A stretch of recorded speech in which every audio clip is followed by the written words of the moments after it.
Hey everyone, welcome to another Infinite Summer developer interview. We're really excited here. I got Wave with Dark Pigeon Studios. They're hard at work on Awaken Astral Blade.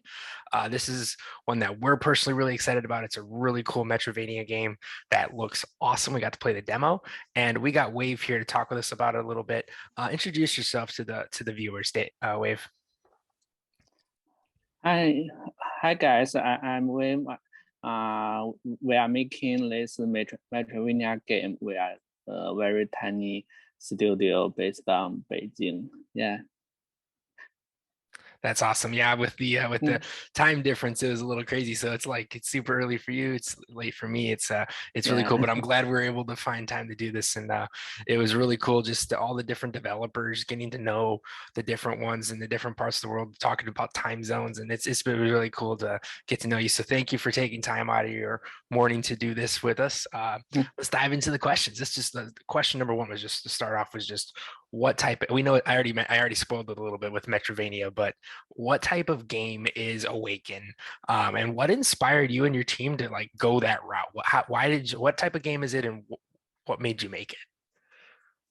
Yeah, Awaken is a Metroidvania game. I think all you have already Hmm. know. And yeah, because we make this game because we are all hardcore players. We all like play. Of course, we all like the Metroidvania game. And also our team members are all older. You mean usually the old age means you have a lot of work experience, and also we have a very long time experience on the play video games also. So we make this Metroidvania game because we all love the games and the Metroidvania game also. Yeah. No, that's awesome. Yeah, Metrovania is such a fun subgenre of games that I know a lot of players, myself included, love, and this one is just really cool.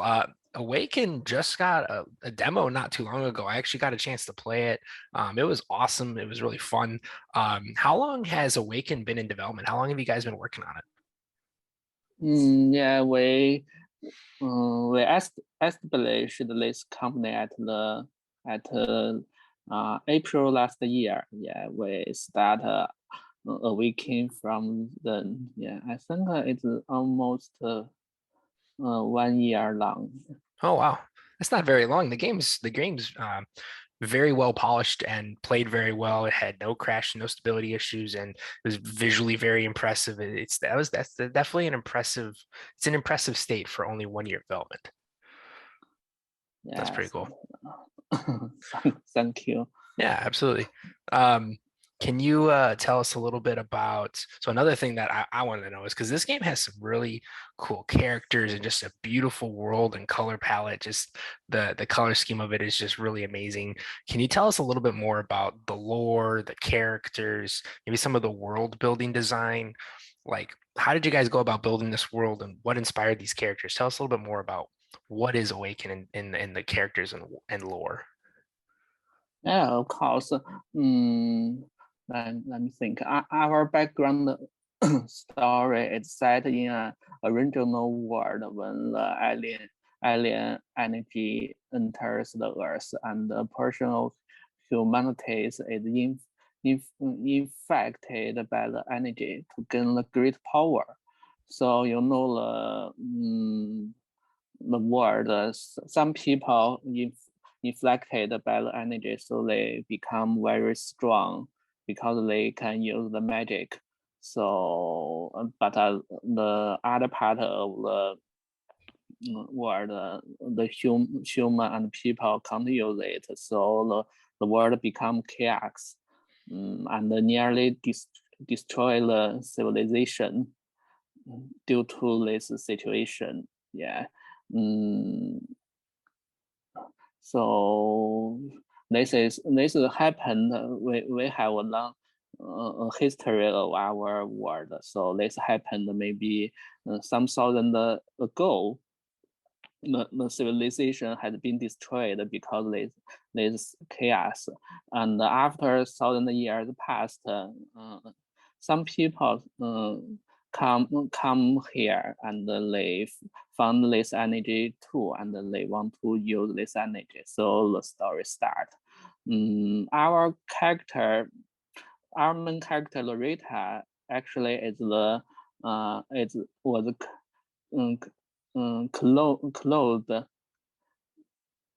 cloned as a combat weapon. She was she had both the alien and human genes, with the separable combat and life force and two souls. Because you can find in our demo actually the Loretta has another personality. It's called the Kushila. Yeah. No, that's really cool. The main character had a really cool just overall design. I really enjoyed the weapon, the red like death scythe. It was really cool. The story of like being on an alien world. It was almost like they arrived and they were just kind of starting from scratch. It's a really cool premise. Did you guys take any inspiration for the character's design? What went into designing your main protagonist? Yes, the main, at first we have some inspired by the Laura Croft of the Tomb Raider. Oh yeah, we are Yeah. huge Tomb Raider fans over here and on the Infinite platform. Absolutely, that's really cool. Yeah, after many rounds of the discussion of the modification, 然后we have make our Loretta. Yeah, it's a long time because you can find a lot of versions of Loretta from our Twitter, and also we are making a new one. Oh, you guys are Yeah, adding another protagonist? That's cool. yeah, we have still improve our main character because we think the main character is very, very important for a game. Hmm. No, that's really cool. That's news. I didn't know that you guys were thinking of adding a secondary protagonist. That's going to be pretty cool.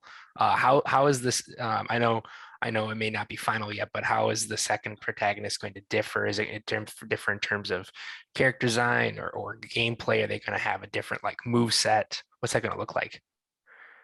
Actually, it's not the. Actually, we are improve our main character, not a new one. We are just Oh, like an evolution of upgrade. it. I got you. I got you. Yeah, upgrade Loretta's texture and figures like this. And we will publish a new demo. The end of this month. So I think everyone could see our new Loretta then. That's awesome. That's cool. That's gonna be a nice treat for us. I mean, we're already getting another demo, and we just got this last one. It's really cool to see and compare and contrast where some of the evolutions and upgrades. And if a lot of it's focused on the main protagonist, that'll be really cool because that's what the player interacts with the most, obviously.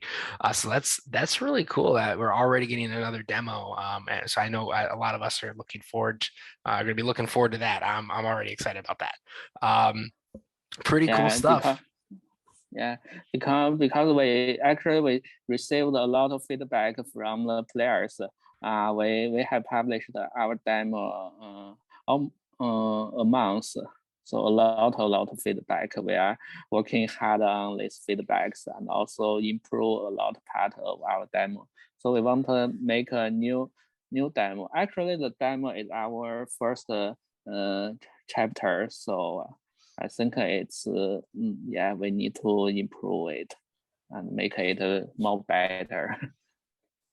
That's awesome. It's always cool to see various demos or iterations of games over time, especially when improvements are made, just to kind of makes us gamers feel like we're part of the development and we get to see like what improvements have been made throughout the course of that. Uh, how important is player feedback to game development? So like you guys are already changing and making upgrades within just the span of a short month or two and prepping a second demo.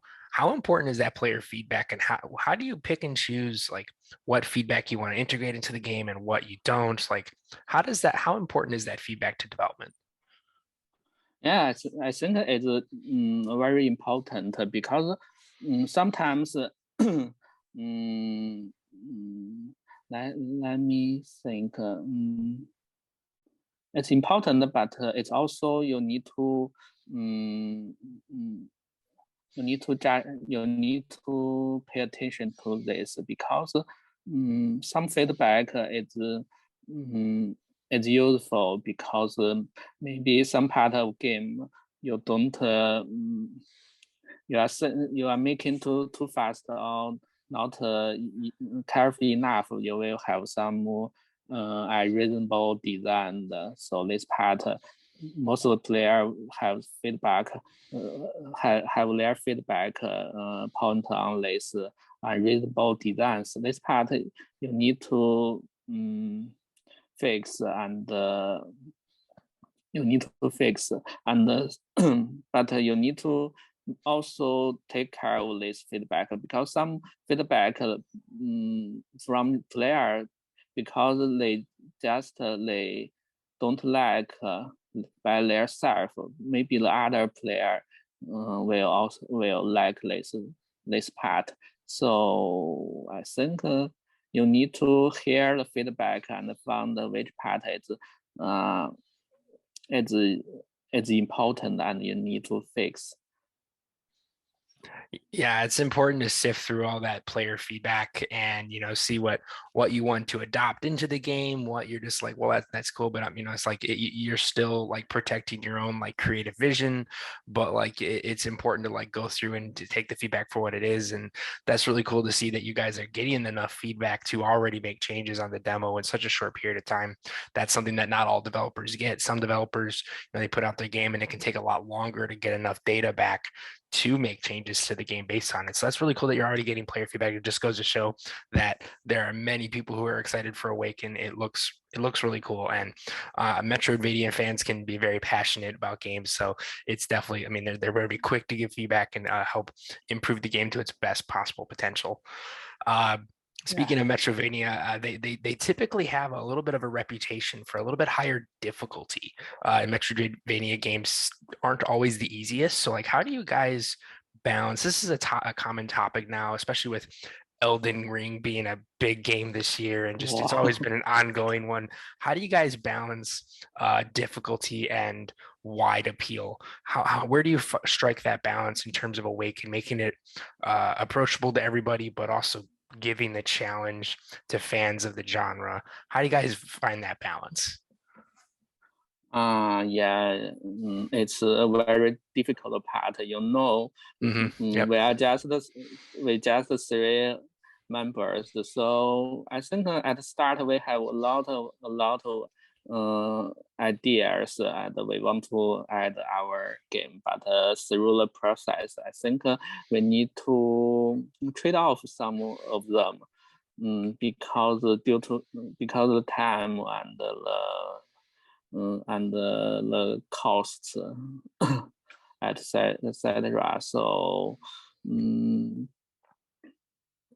yeah, but the most important is we need to make the game is very fun. Yeah. And So that's we a fair need to, answer. Hmm. yeah, but the time is limited, so and the cost is limited, and we are three people, so sometimes mm, we need to discussion a long time to decide which part is most important. We need to finish, and the other part maybe we need to remove because they are not fun and just like this. No, I added that question last minute because I that was only one of my takeaways from playing the demo myself was I really Yeah, felt you guys found that balance really well. Is that it was challenging from a Metroidvania standpoint. It was, Metroidvanias don't always give you a lot of direction of exactly like where to go, and there was a little bit of combat. There was a healthy amount of challenge, but I didn't feel like it was too much, but it wasn't too easy. You guys struck that balance really well, and you found the fun, as you said. Like that's one of the most important things. Doesn't matter how challenging the game is, you have to find the fun. And I was having a blast playing it, so I was definitely just kind of curious to hear a little bit of like what went into finding that balance because it's definitely there. You guys have a healthy balance of challenge and fun factor, to where it's not going to be too easy for Metroidvania fans, but it's not going to be too off-putting to newcomers who aren't, the people who gave up on Elden Ring. So yeah. definitely cool to hear that. Let's talk a little bit about the roadmap to release. We just got a demo and we got an updated demo coming soon. You guys are revamping and evolving the protagonist. What what does release look like right now on Steam? We just have kind of to be announced coming soon. Do we have is it going to go early access first? Do we have a release window in mind? Are we shooting for end of year, next year? What does roadmap look like for you guys? Yeah, we are working on hard on our game now, so we are working Yeah. hard to release it maybe within the next year. But sometimes you need to avoid the collection with like 3A games. So I think we need to carefully choose the time. No, I totally understand. I don't think any of us ever hold devs, especially in the indie community, to these release windows because it's so hard. Like when you're throwing a dart at a date a year and a half from now, it's really difficult to pull that off. Because even AAA, when they have large teams and large budgets, they never pull it off. So if they can't do it reliably, it's even harder for the indie community. But it is still something fun to know, like what that roadmap looks like. What's the aspirations? Because we talk to devs who have all different types of roadmaps. We have games coming out in months, we have games coming out in years, and then some that are just like this thing's probably like 2025, and like it's just really cool just to see what the goal and aspirations are, and knowing, even if it's not going to be set in stone, it's just definitely cool to hear that we're shooting for 2023 for a full release. That's pretty cool. The demos are definitely gonna have to like hold us over, keep our appetites full until then. That's really cool. Yeah, that's awesome. I know 2023 is shaping up to be a phenomenal year as just every game under the sun's been delayed out of 2022. 2022 has become this weird year where nothing but Elden Ring released, but everything's coming out next year. So 2023 is gonna, with Awaken coming, with Awaken and just all these other games, it's shaping up to be a pretty awesome year. At least that's what I think. I'm really excited for next year because the list of games coming out is just a mile and a half long. So that's awesome. The I did have a question is and just kind of moving forward on that is after release, we want to shoot for 2023.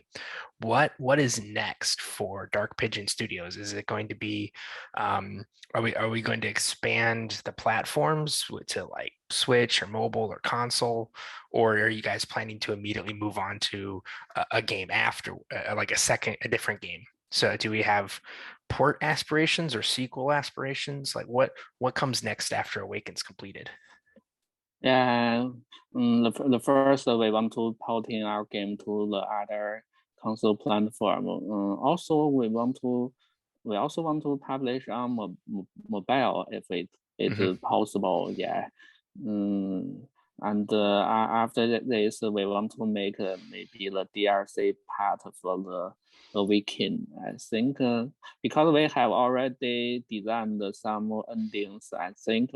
We could make some DLC to expand it. No, it's definitely cool to hear that you guys have mobile aspirations because that was one of the things I was thinking of when I was playing the demo of like how much fun this thing would be on the go. This definitely feels like a game that's just right fit for mobile or Switch, but in a good way. Like it's just that bite size, like just like I feel like I could just take it on the go and you're just like hop around any type of platformer, any type of two and a half D platformer, metroidvania genres. They all just work perfectly on the go. Because they're good mobile games. It was definitely a great experience on the PC. Like it ran really well, especially for a demo. But it was just that'd be something really cool to see would be like a mobile or a Switch version on in the future. Yeah, of course. Because the Metroid, actually, a lot of players play the Metroidvania game from the console platform like the PlayStation, Xbox, and the Switch. And yeah, it's very important for Metroidvania games. The the also just because one thing that's also just is it's just a beautiful game. Like it has this really bright, vibrant colors. They're just all like the characters are just like really bright. Everything's just very bright, and I love the color about it. There's like Metroidvanias, they sometimes have that kind of color, but like I feel like this one takes that to an extreme. Like how important is like the art direction in this game? I feel like it's one of its most visually distinguishing factors.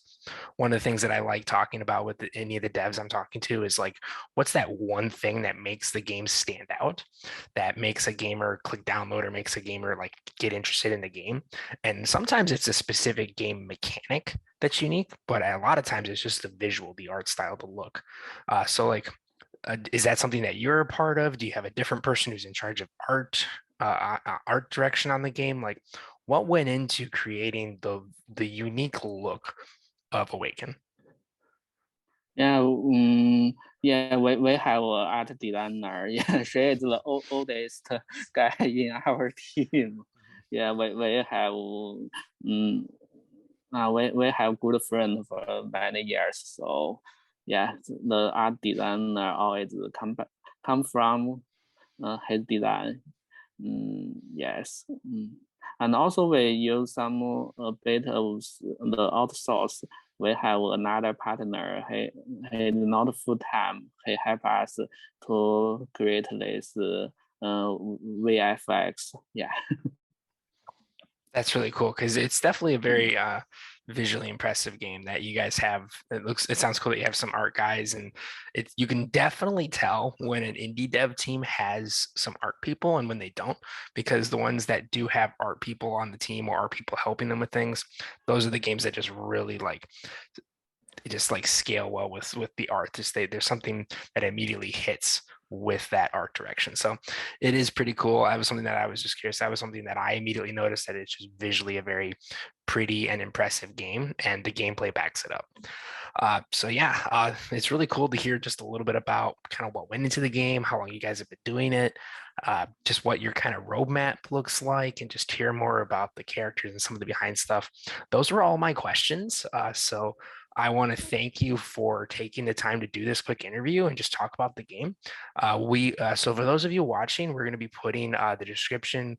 We're going to be putting the link down in the description for you to check out. So if you guys want to play the demo or come back in a month or two and play the new demo, definitely check it out. Wishlist this game. It's going to be really cool.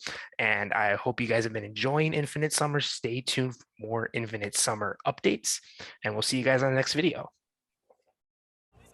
I love the chase and the hunt, and I set the pace when I'm running. I always take what I want and I always give it 100. Don't need a bank, no I'm funded. Play the game like it's nothing. I'm always thankful for something. Don't take for granted, stay humble. Now wake up, it's time to look at the enemy.